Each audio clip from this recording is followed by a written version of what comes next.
안녕하세요. 추세추종TV입니다. 12월 12일 금일 상승한 종목들 중에서 향후 상승 여력이 크고 또 실적도 우량한 종목들 18개를 정리했습니다. 테마별로 정리했고요. 간단하게 어떤 종목인지 기재해드렸습니다. 크게 제약, 의료, 그 다음에 컨텐츠, 비철, 금속 그 외로 정리가 되어 있고요. 저희 채널은 과거에 오른 종목들이 아니라 미래에 많이 오를 만한 종목들 위주로 설명드리고 있고요.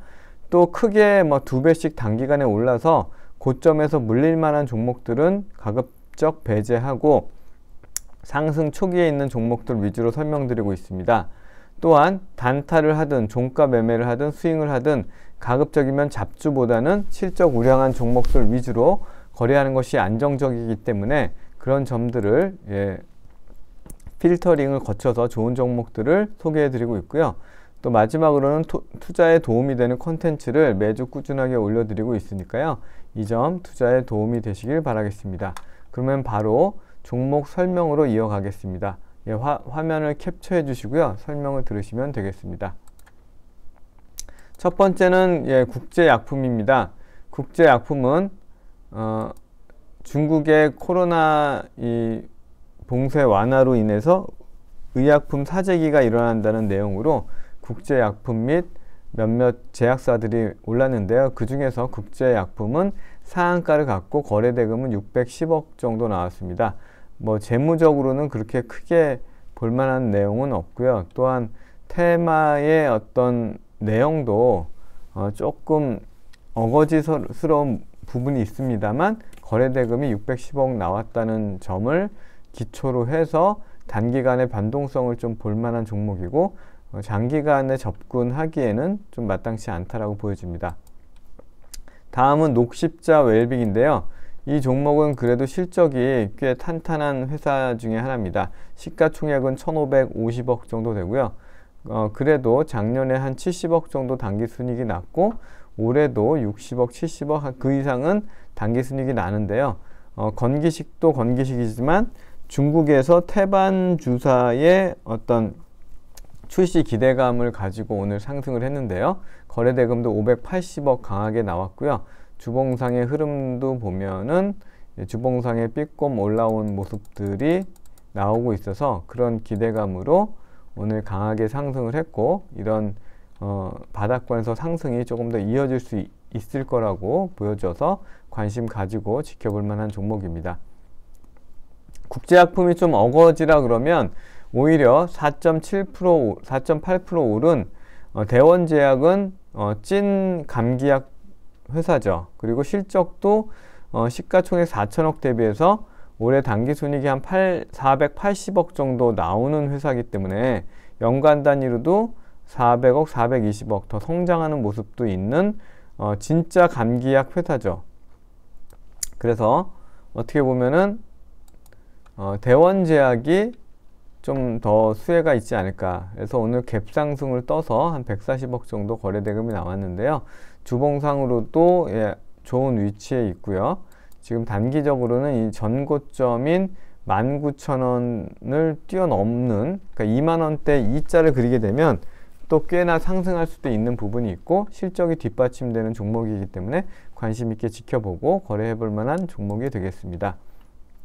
다음은 환자 감시 장치 제세동기를 만드는 메디아나인데요. 마찬가지로 중국 코로나로 인해서 올해 100만 명 가까운 사망자가 발생할 수 있다. 이런 내용들로 인해서 메디아나나 메가이 CS 같은 종목들이 오늘 크게 상승했는데요. 메디아나 7.6% 올랐고 거래대금 200억 정도 나왔네요. 시가총액 910억이고요. 보시면은 연간 단위로도 한 100억 정도 수익을 거두고 있는 실체가 탄탄한 회사라고 보여지고요. 부채 비율도 낮고 근데 이런 종목들은 재미가 없었는데 이제 중국 코로나로 인해서 부각을 받으면서 상승을 했고요. 최근에 또 거래 대금도 2번 강하게 나왔던 것도 포착이 되고 있고 주봉상의 흐름도 양호하기 때문에 메디아나 괜찮게 보이고요. 메가이 CS 같은 경우는 오르려다가 못 오르고 계속 그런 현상들이 나왔는데 최근에는 바닥권에서 이렇게 3번 강하게 거래대금이 나오면서 오늘도 530억 거래대금이 나오고 18% 상승을 했습니다. 시가총액은 870억이고 연간 단위로 보면 코로나 때 굉장히 실적이 좋았다가 작년에 조금 꺾였고 올해는 더 꺾였는데 어쨌든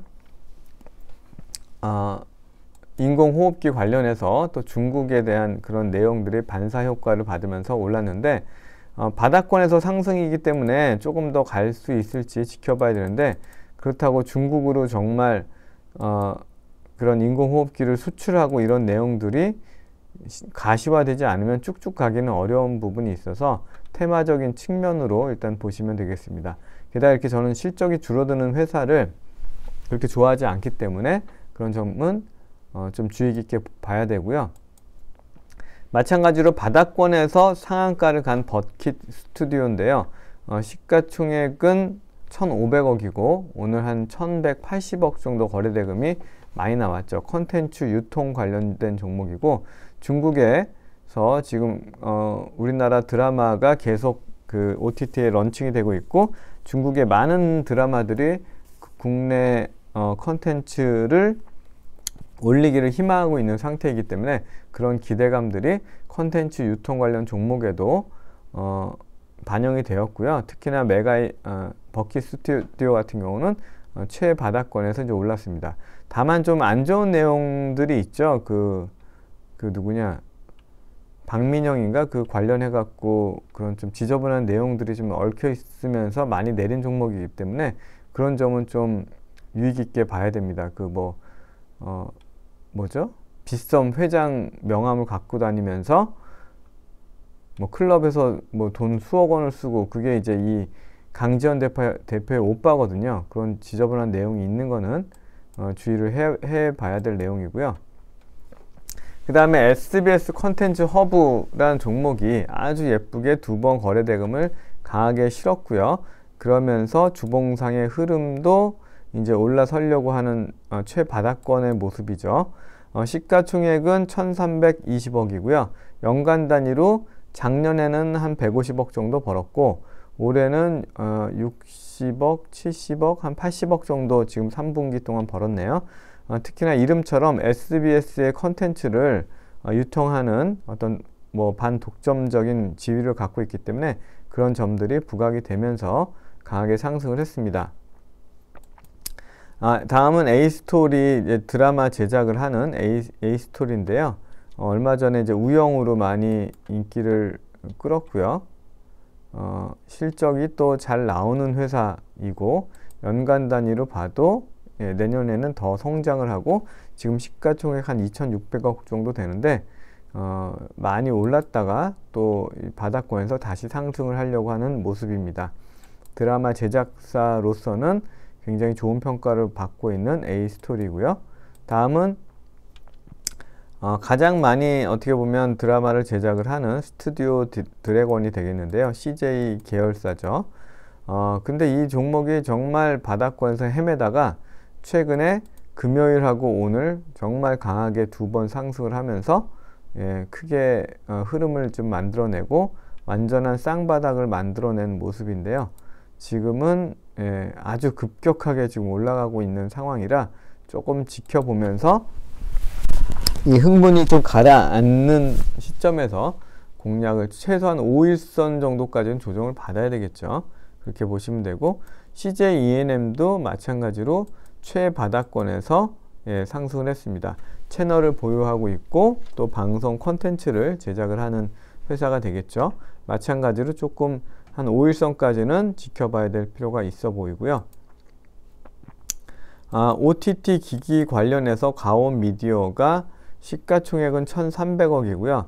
연간 단위로 봤을 때는 작년에는 실적이 좋았네요. 작년에는 한 200억 정도 당기순이익을 봤는데 올해는 상반기에는 한 160억 정도 벌었는데 하반기에는 조금 슬로우하네요. 아무튼 실적을 내고 있는 회사이고 또 OTT, AI 뭐 관련된 사업도 기대감들이 있어서 지금 뭔가 좀 이를 도모하려고 옆으로 움직이면서 오늘은 6% 상승을 했습니다. 이렇게 양음양 패턴으로 또 가고 있고, 상한가를 간 이후에 흐름을 깨지 않고 횡보하고 상승하는 모습의 초반으로 보여서 그런 점은 긍정적인 흐름이 예상되는 종목이고요. 다음은 컨텐트리 중앙이 제가 주말 영상에서도 굉장히 기대가 되는 좋은 종목이다 라고 말씀을 드렸죠.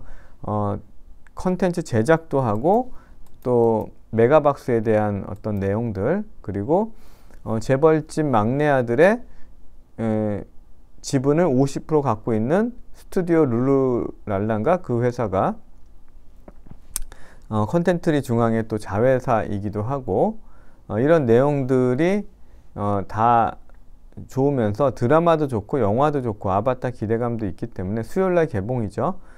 컨텐트리 중앙이 좋을 거로 봤는데 오늘도 또 6%나 상승을 했네요. 따라붙기보다는 조금 눌림을 준다면 그때는 공략 포인트가 될 것으로 보이고요. 드라마 제작을 하고 있는 사마네트웍스입니다. 올해 실적이 한 100억 정도 흑자가 예상이 되네요. 작년에 비해서 한 2배 정도 성장을 하는 모습이고, 연간 단위로 봤을 때 내년도도 성장이 기대가 되는 드라마 제작을 잘하는 사마네트웍스, 시가총액은 1,446억이 되겠고요.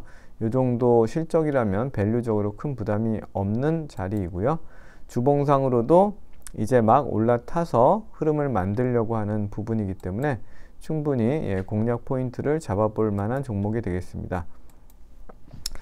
조일 알미늄이 24% 상승을 했고 거래대금이 무려 2,530억이 나왔는데요. 시총은 3,400억이고 오늘 1조의 5년간 1조 공급 계약을 발표를 했죠. 그러면 1년에 한 2천억 정도인데 지금 연간 매출액이 한 4천억 정도라면 그거의 한 절반이 되는 아주 큰 계약이기 때문에 24% 충분히 올라갈 만은 했고요.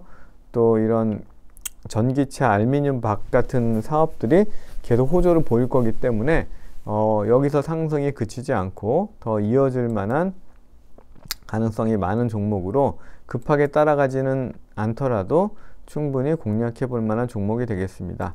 마찬가지로 전기차 알미늄 박 사업을 하는 사마알미늄도 같이 따라서 5% 상승을 했습니다. 시가총액은 3,800억이고 연간 한 200억 정도 당기순이익을 보이고 있는 전기차 소재주라고 봐야 되겠죠. 조일 알미늄은 시가총액 3,400억이고 연간으로 봤을 때는 한 150억, 160억 정도 이익이 나오네요. 다음은 제가 계속 말씀을 드렸던 삼중 바닥 3,000을 보이고 전고점을 돌파하면서 전고점 돌파할 때 적산병이 나오는, 그야말로 혼마 문의사가 얘기한 모든 3천형을 완성시킨 소카가 양음양 패턴으로 또 강하게 가고 있습니다.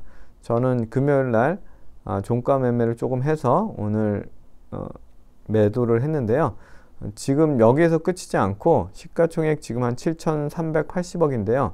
흑자 전환했고 더 갈 수 있는 부분이 많기 때문에 조금 쉬어갈 때 충분히 공략해 볼 만한 종목이 되겠습니다. 애플페이 관련한 종목들이 다음은 하잉크 코리아입니다. 애플페이 관련된 종목들이 그다지 내용이 좋지는 않은데 이 종목은 그걸 떠나서 지금 이렇게 대량 거래가 하나, 둘, 셋, 넷, 5번이 나오면서 지금 오늘 21선의 지지가 되는 모습이기 때문에 뭐라도 한번 하지 않을까라는 그런 기대감을 갖게 하는 모습이죠. 그리고 회사가 뭐 실적이 눈에 크게 보이는 건 없지만 그렇다고 망할 회사도 아니고 부채 비율이 갑자기 좀 늘긴 했네요. 원래 20%대였다가 80%대로 늘었고 유보율이 어쨌든 700% 나오는 망할 회사는 아니기 때문에 이렇게 거래대금을 쏟아서 뭔가를 하려고 하는 흐름을 본다 그러면 관심을 가져볼 만한 종목이 되겠고요. 마지막으로 아시아나 IDT입니다. 그 대한항공과 합병 기대감으로 이날 11월 29일 날 상한가를 갔고요.